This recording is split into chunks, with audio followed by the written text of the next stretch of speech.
Hi, Smita. Hi, how are you, Sharmila? Doing very well. Can you So hear happy to me? be here. Yes, yes, Yes, I sure. can. Yes. Um, uh, I've been reading about what you write. I have been listening to what you have been speaking, and I'm really looking forward to getting to know you better. Yeah. Oh, So, thank you so much. I'll just begin by introducing you formally to our viewers. There may be few of us joining us over here today, but this conversation is going to reach out to the 40 lakh Rakshans that we are working with through the Rakshan project. So here I go. Sharmila, Sharmila Yeah. Bhaumik. You are a journalist and a writer who has been a mainstream media professional for the last 20 years. You have been deeply immersed in spiritual practices for a decade now and are a Reiki grandmaster. You have your very own podcast on Spotify called Self Love with Sharmila, which is centered on the value of self compassion, living with your personal truth, self care, and self help. And you have been successfully running it for several months now. So for everybody who's be watching our conversation, if they've not heard it, please do, because I have heard this podcast. It's simple, fun, and very useful. So welcome, Sharmila. Thank you so much. Um, if I was to ask you, Sharmila, to begin with, I mean, I've just seen the span of your entire journey, but if I was to ask you to give yourself three words that would make me understand your essence, what would they be? Simplicity, Mm-hmm. tenacity, Tenacity. Mm-hmm. and courage. Oh, very, very strong words, Sharmila. Why have you chosen them? Well, that's purely who I am since childhood, and just had these three things to guide me through everything. Have been tested through life many times. But if you ask me that, and in the darkest moments, what were the things that you fell back on? Three words: simplicity, because simplicity is strength and simplicity is clarity. Mm-hmm. It gives you the true essence of your being and a direction. Mm-hmm. And tenacity, because without tenacity, any journey or anything is just you just cannot. No matter how big a dream or whatever it is, how big a struggle, if you don't have tenacity, you can never cross it. Mm-hmm. And courage, because Absolutely. anyway, if you're coming from a place of simplicity, you're always Yes, full of courage. true. Very So true. Um, are these the three words that you would have given yourself maybe 15 years ago when you were in Calcutta still? Kolkata, I think. no, no, actually not. When it is actually when I decided to pick up my bags, with Mm-hmm. a bag full of books. There was no Kindle that time. Then I wouldn't have to bring that suitcase. Right. So that bag of books and just one-way Rajdhani ticket. I Uh-huh. think all the courage came from within that day. I've Excellent. been a very, raised in a very protective and restrictive environment. Uh-huh. So coming on to my own and deciding to strike it out like that, yeah, Uh-huh. that is where it sort of blossomed. So what were the three words you would have given yourself then? Shy, Mm-hmm. unsure, Mm-hmm. extremely underconfident. Two words. Wow. I resonate so much with what I'm listening to over here because when I moved on in my life, the only thing that I took with me was my bag of books and my writings and my diaries. So only from one survivor to another, we understand the value of those books and those writings. Yeah, yeah, absolutely. Thank God for these books. Absolutely. So, so I'm going to go really deep into your journey if I have your permission to do so. Yeah, sure. Thank you. So let's start simple. So I've been reading your articles, from you write like from pollution to animals. I mean, such a wide range, right? I mean, you've been also writing about women and glass ceiling. But like again, what really has stayed with me as expected, was your article on tidying up your life the KonMari style, you know, and except for the cupboard with which was stuffed with books and was messy, which you wouldn't touch. Um, Yes. so share your journey as a journalist. I mean, what has inspired you to become a writer? See, I did literature in college and then in university, and the only skill set I had was writing. That is all I knew, language. Hmm. And I always had a deep interest in the human life. So, despite everything as it used to happen during our times, when parents would pressurize to go here and there, I decided to do something which was related to the human life. And literature sort of opens that floodgates, Yes. the poetry and all that. Mm-hmm. But then, what would I do with all that language? I had to put it to use, and then journalism just came about. And what journalism actually opened for me was that the various shades of life in Calcutta, like bizarre. I mean, so many labyrinths. Of course, journalism. Being a journalist is being a lifelong student. You're Yeah. actually learning every day. You're learning data. You're learning people. You're learning politics. You're learning so many things. Everything is in a flux. So I'm Yes. actually a student of journalism, if you ask me. Mm-hmm. And yes, I've grown so much as a person uh, because of the gift of this profession, because of the kind of people I've been able to meet, places that I have been able to go. I'm really grateful for the exposure that journalism gives to a person. Just sheer, it just opens your doors to the world. Absolutely. Mm. I mean, so it kind of makes you into a lifelong learner over here, right? Yes, yes. So, I mean, my personal experience has taught me that if I have to alter a status quo, it requires a very intense creative process. Yeah. And your tagline is emotional wellness and self-love for positive living. Um, what is your philosophy for change and healing? Like, can you tell us something about what self-love means to you? Self-love is basically about taking charge of your life. When you have been through a bit, it is like sometimes just if you have expectations that somebody else is going to understand your struggle, put a hand forward, lift you up, that is not going to happen. Hmm. Self-love is a decision where you decide to fall back on your own agency. Hmm. We all have that agency, Hmm. only we are never taught to, Yes. really source courage or source enthusiasm or whatever from within. Yes. So self is actually a decision which, when I came to Delhi and when I saw whatever was happening, and the day I decided that no, henceforth I will take charge, and instead of being buried under complaints and this and that, you cannot go anywhere with all those that way of thinking. So Yes. yes, that has been my self-love. Self-love doesn't mean that I'm easy with myself, or self-love doesn't mean that I am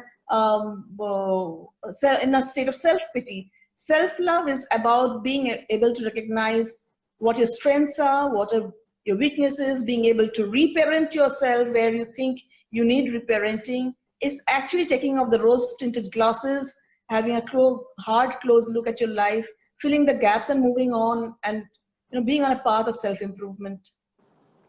I hear that. And you lost your rose-colored glasses quite early on in age. I mean, we know that Yes. when children's boundaries are ignored and when they cannot hold adults accountable, it can damage the self-worth and lead them to doubt whether they can ever speak up and against the people who have harmed them, right? So I've heard Yeah. your talk and you shared about your experience of child sexual abuse and how it shaped you as a person. You also spoke about your inability to talk about it with your parents at that point of time. We know today how important it is that adults understand that they need to allow children to hold them accountable if and when they are wrong. I've heard you say in the same talk that you have repaired your relationship with your parents since then. So, can I invite you to share your journey from that 5-year-old who was sexually abused and could not talk to her parents to the point when you could forgive them as an adult? See, please understand that, at our time, my parents, I would think they were the ones who were wearing the rose tinted glasses. To them, the world was very nice and sweet.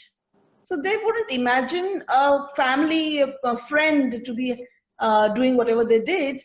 So at that time, I think even if I said, I think it was just off their radar. And it is not me. I've spoken to a lot of people. They understand that the people were so naive at a certain point that they would always be blind to the other sides of the human. It used to be that way. Now we are much more conscious. Like I have a daughter. I'm like always like a helicopter mom looking at her, who is talking to whom and all of that. This was not existent. There was a lot of trust in society. Right. So that is what. So though it scarred me a lot, all the shyness that I'm talking to you about.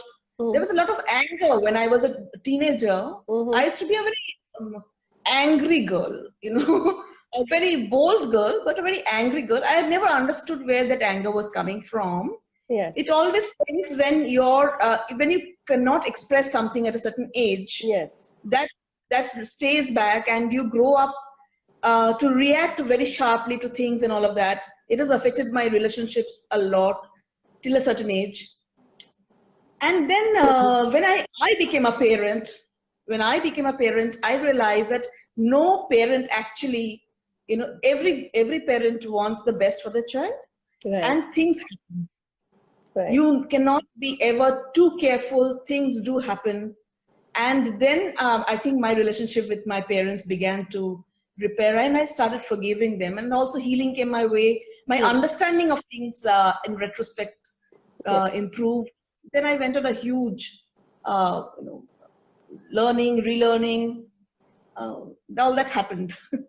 Very important what you're sharing, Sharmila, because very often people get stuck in a very vicious cycle of bitterness and anger and blame, and stop taking responsibility for their lives, or relationships get scarred for life. So your journey is especially important, and that is why I was inviting you to understand how is it that you arrived at that point where you could actually repair the relationships, because that is what is really critically important, isn't it? Because it's such a complex place. In any case, there is the sense of harm that you have experienced, and yet there are people that you love, and there has to be a bridge that needs to get built. But I just want to move on very quickly to your adult life, because your talk was very fascinating for me, because I heard you speak about the time when you became a problem for your partner. I mean, I love the way you kind of progressed from everything externally becoming a problem to you becoming the problem for your partner, which is when you decided this is it, right? You also in the same breath talked about how even at that point it was difficult for you to speak about your splintering life with your parents at that point of time. Then you went on to speak about depression and substance smoking. I think you kind of became like a smoker.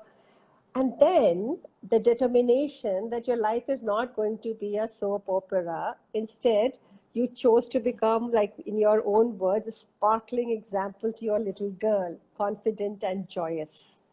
So I just wanted to talk a little bit about your journey as a mother, your relationship with your daughter. I mean, I think motherhood saved me. Motherhood really sort of saved me from a lot of I think I just woke up with a jolt when I became a mother. Because then it is like you cannot be in a self-pity victim zone, because you're responsible now to parent someone else. And obviously with that sort of a self-image that I had, the last thing I wanted was, because it's just, your child is just your mirror. yes. When you begin to see that she's doing or saying things that, oh God, this reminds me of myself. Come on, wake up call, Yeah. I think motherhood really saved me, and I took charge and did everything that I could to Hmm. turn the story around. Yes. Lovely. So tell us something special about your daughter. My daughter is, she's 10, Lovely. and she's very sensible and very composed and happy soul. Nice. So she also loves birds like her mother? Yeah, she runs a library actually. Oh, really? She How runs impressive. a library. She is on a creative. What I have been able to give her is a very nice environment in the house. Mm. Um, she has a space. She has whatever a child needs to be in her own zone, Right. without me trying to impose some ideas on her. Whatever, I let her be, and Uh-huh. I think she watch her becoming from that. Lovely. So What's her name? yeah, What's her name? What's her daughter's name? her name is Siona. Fiona. Lovely. Siona, Siona. Siona. Siona. What does it mean? What does that mean? Siona means graceful in Ah, Hebrew. beautiful. It, yeah, Hebrew. Okay. yeah, Lovely. Lovely. Um, it's almost like you're kind of creating a beautiful, safe space for her, you know, just to be who she wants to be. Yeah. I said you're creating like a safe space for her, a place yes, where she can yes, be whoever she wants to be, and yes, we all know how important safe spaces are in life, right? And yes, especially for the people who have actually lived through sexual abuse, the importance of safe space cannot be emphasized enough. You know, because I mean, it's something that kind of saves us. I mean, it creates something like it saves us from physical violence or physiological, emotional violence. It gives us refuge. It's a place where we can just be, where we do not have to perform the abuse or translate the abuse. We can just, just be whoever we are. So yes. you've given this safe space to your daughter, but what is your safe space today? Is it a physical space? Is it a person? Is it an activity? What is it? Several. My home is, a reflection of whatever I am. So this is also my healing practice and I'm also a practicing Buddhist. Mm-hmm. So my environment is a reflection of who I am within, Mm-hmm. and for everyone.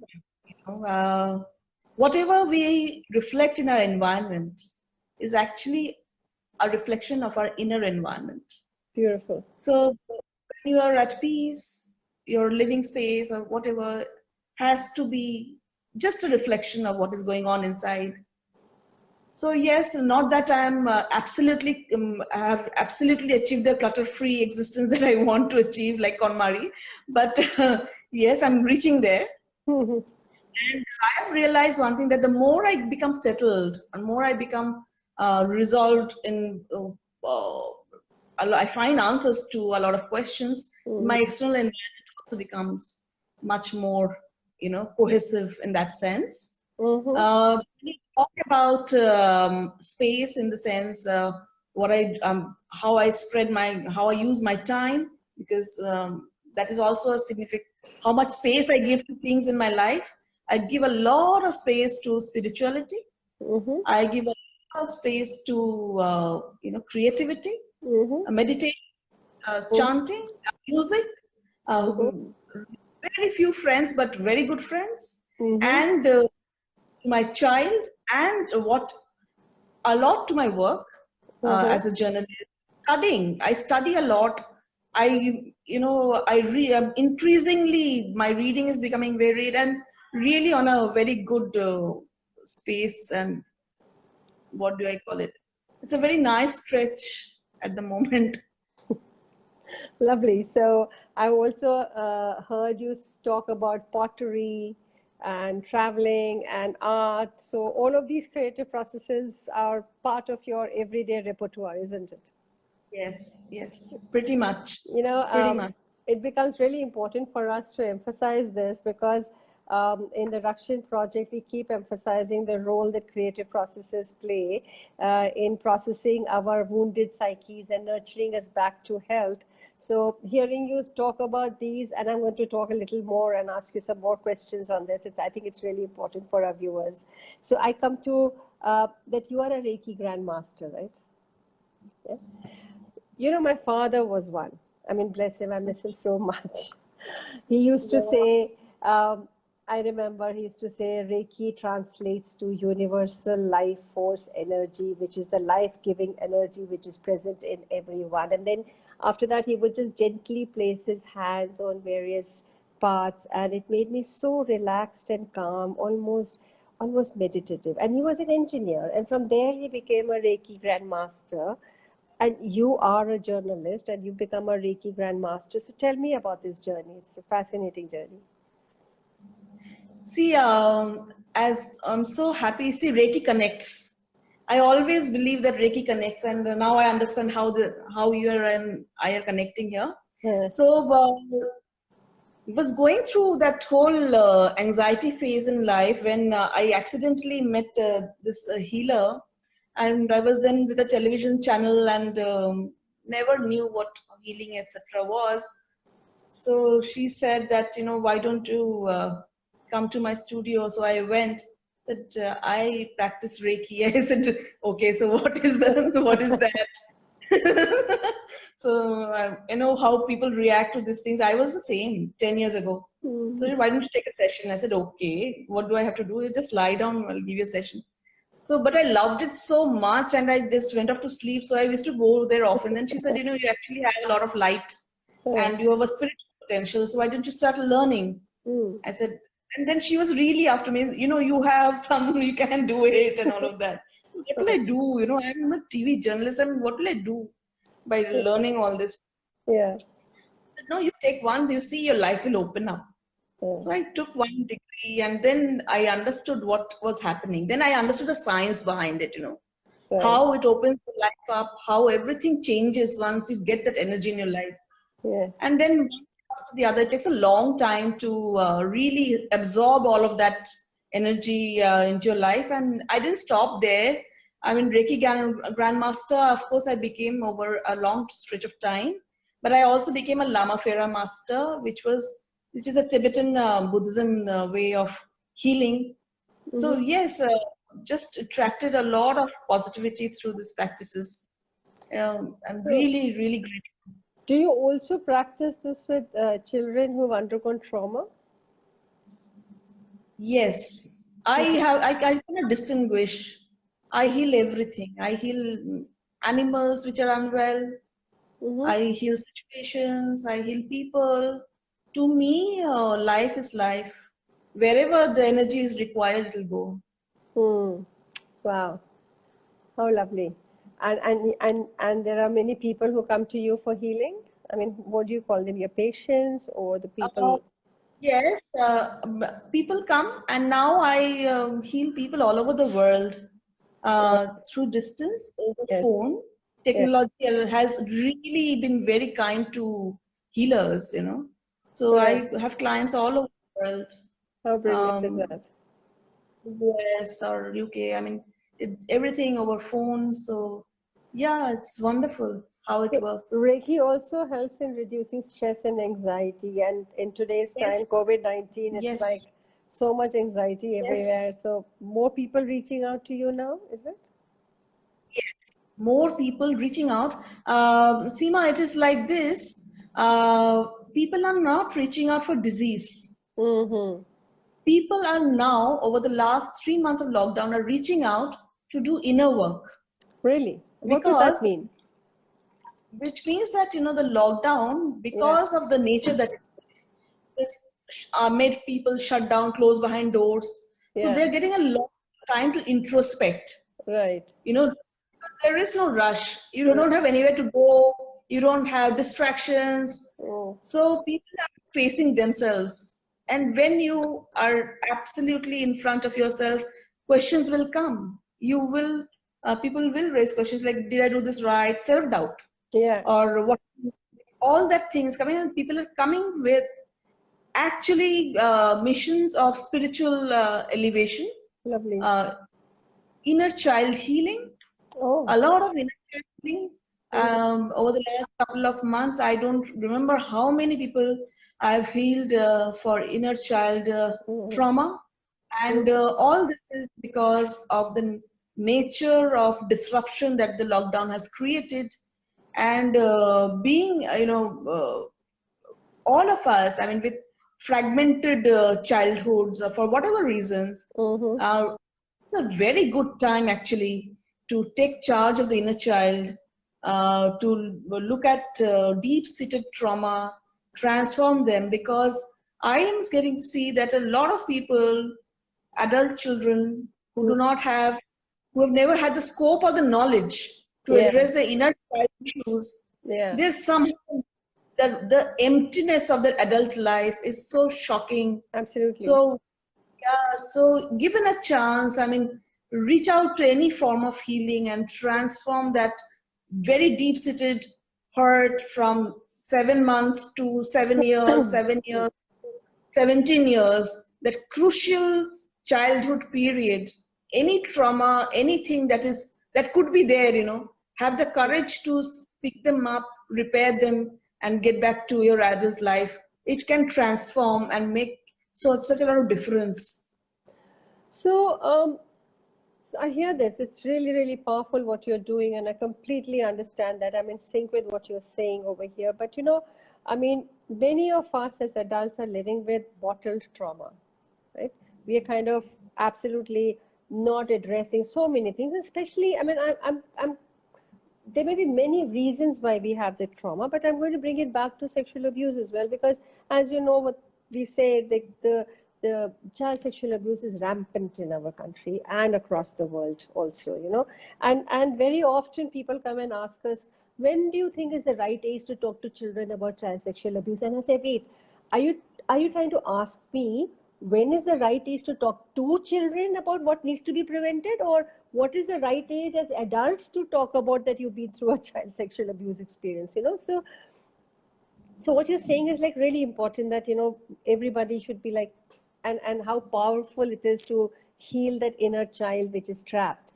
But is it important, or is it possible, or can we kind of create an awareness that maybe we don't need to reach an adult life with all that bottled up trauma? Maybe we can start looking at it even with children, as children. Is that a possibility?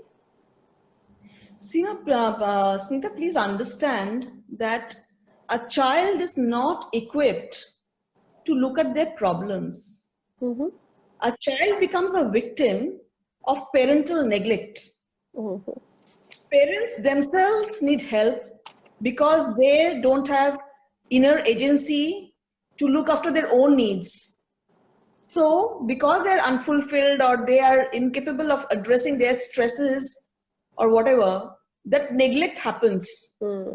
A child needs a lot of attention, love, care, whatever. So that time the parent is neglectful.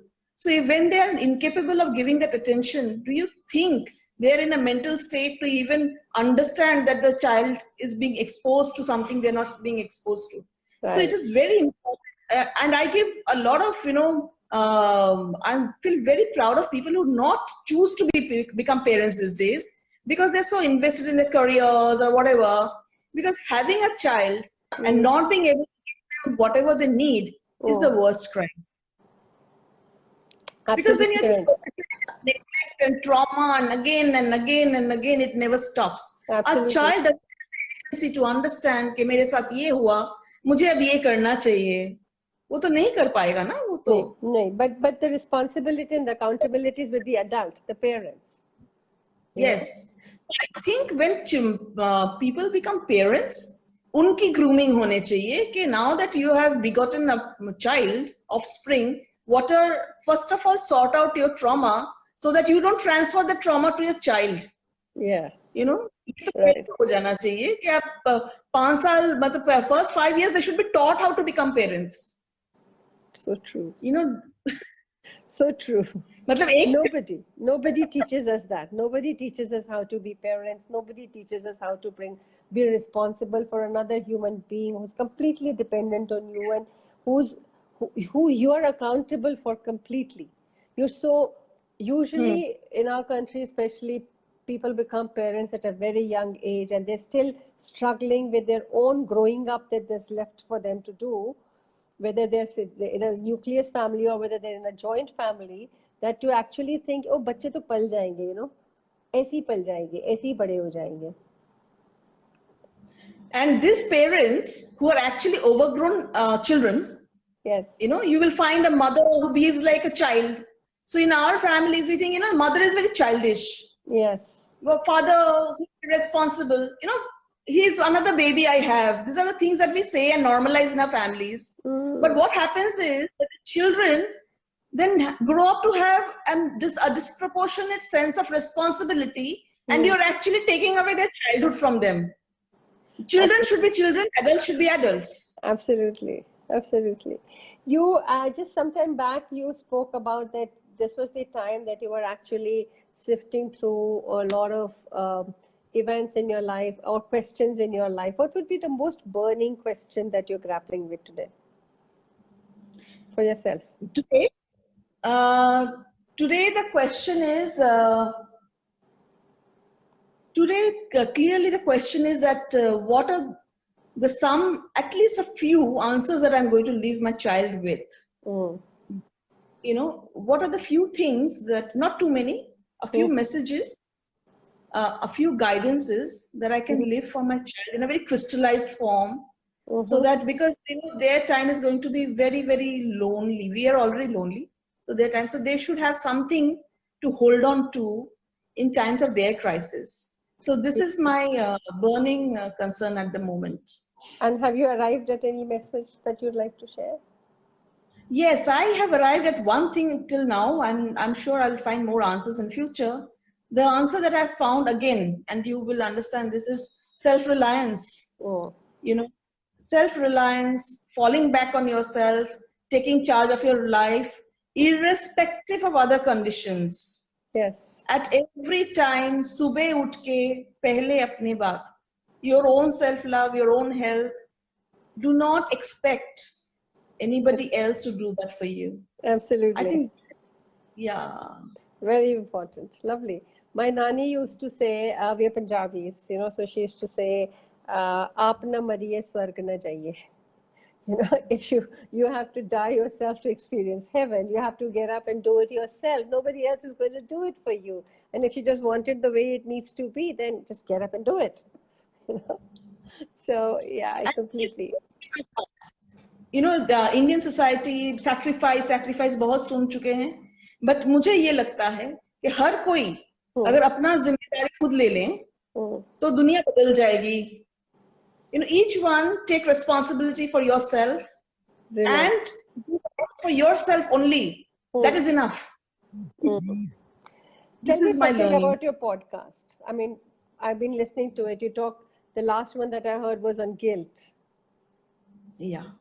Tell us something about guilt.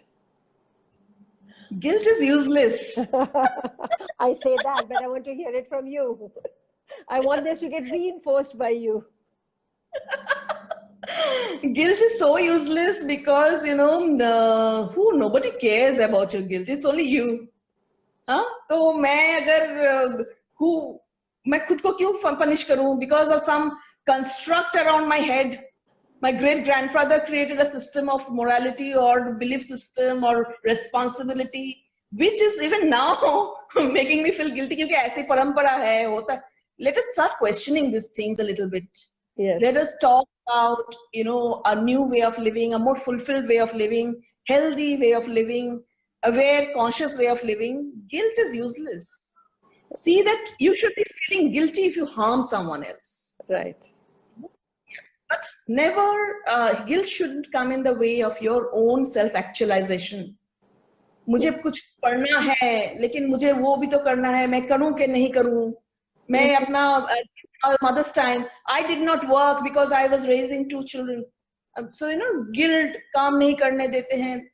Useless, because a soul or a person who is not fulfilled is a Yes, cause of unhappiness for 10 other people. very true, very true, very true. And it kind of really just impacts not only your own mental health, but the mental health of the people around you who are also interacting with you or who are in your circle of influence, you know. Um, you Absolutely. spoke about how each one of us is so connected today and yet so isolated. So in a situation like this, mental health becomes even more important. Um, Yeah.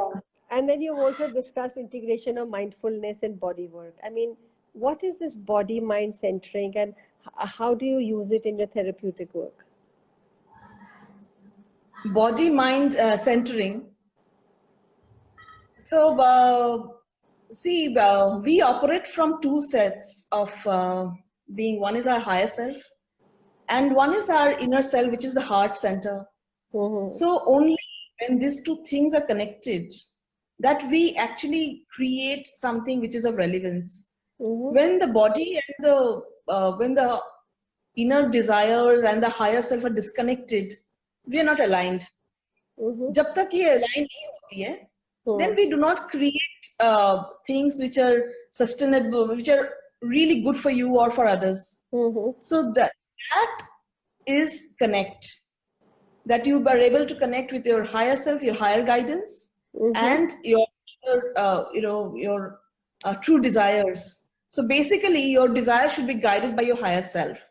That is connect. For any creativity, any creative work, anything, if you can work from that space, वो तो Mm-hmm. अच्छा होना. Hmm. So how do you do this? I mean, what is the process for this centering? Oh, well, how? Okay, how do I do this?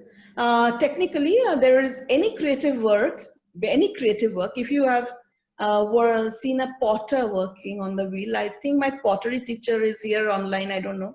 Okay. She was saying, so when you are at the potter's wheel, it is very interesting to see that until your mind is balanced and your mind is centered, you will not be able to center that that clay on the wheel. Mm-hmm. Okay. It's So it like has to be like completely when aligned. you are aligned, that clay also centers. It's like Mm-hmm. yoga. In yoga, when we connect, we Mm-hmm. gather poise. तब तक Right. otherwise you're like falling.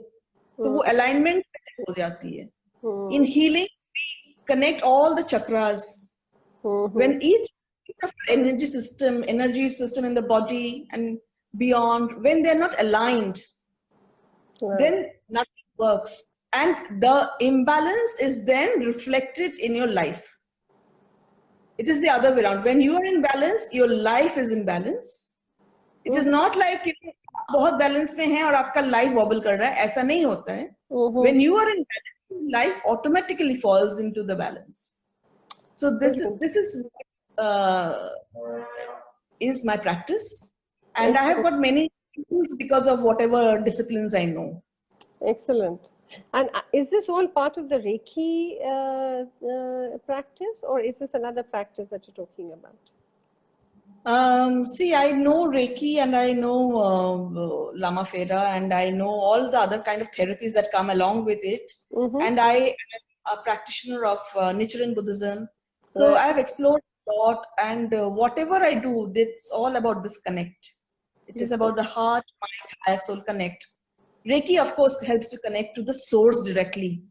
And when the source connects through you, it just aligns you anyway. Brilliant. Very nice, Sharmila. Excellent. What, just a complete throwback to where we started from. What, you've written a lot. So which one is your most favorite article? Like, what did you really enjoy writing about? You said, this piece I can stand by. I have no favorites. No favorites. No. No favorites.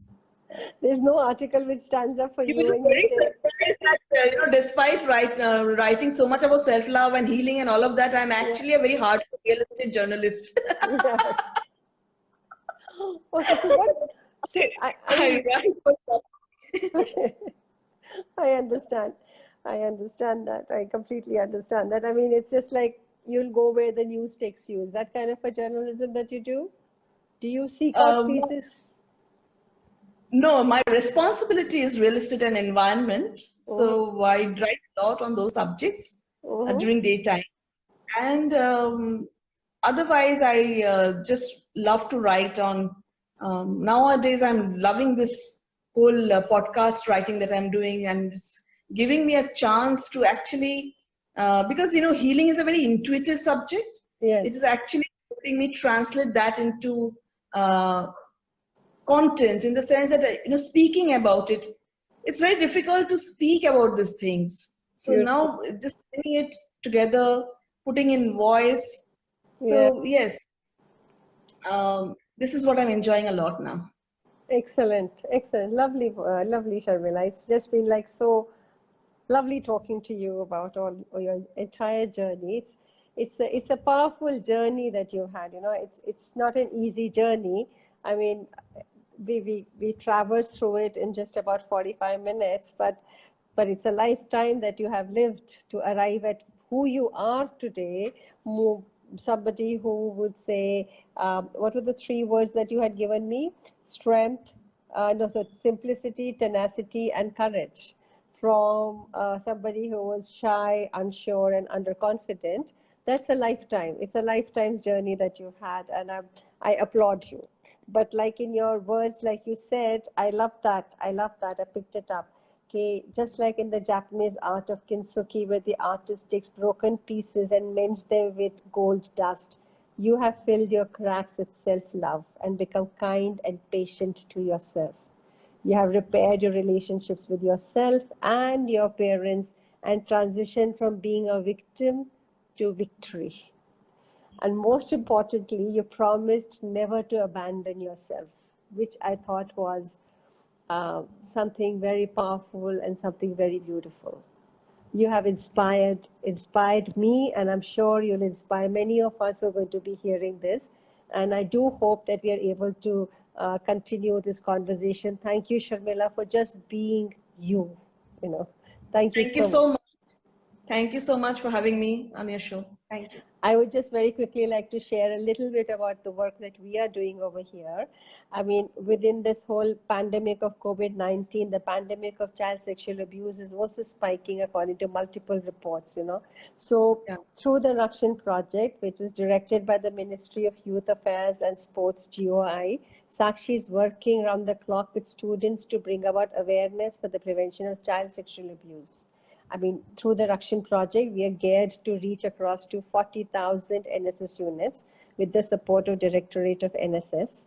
Imagine if 40 lakh NSS volunteers touch the lives of two more people as we do theirs, and they in turn reach out to just two more families, spreading the message to make home a safe space to stop child sexual abuse.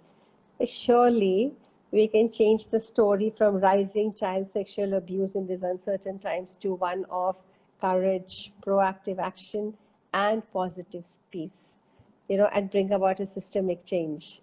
That's possible, right? We can kind of choose our reality and choose our story of a world which is free of child sexual abuse.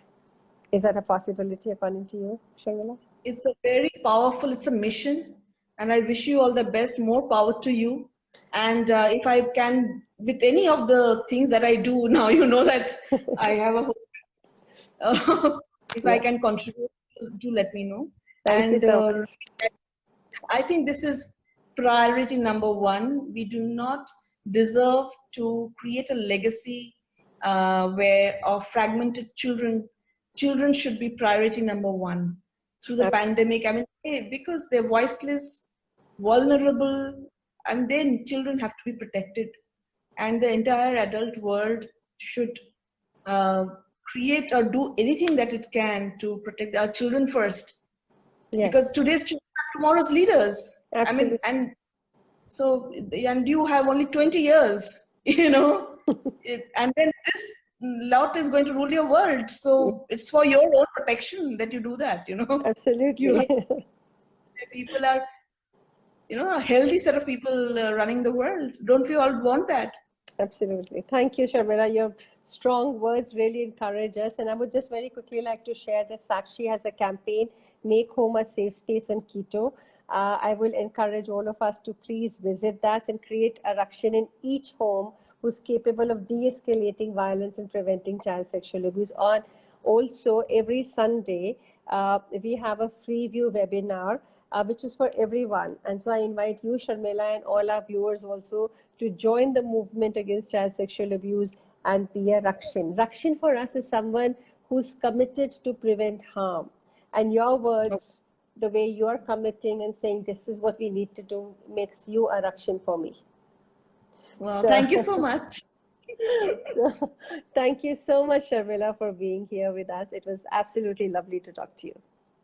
Thank you so much. Thank you.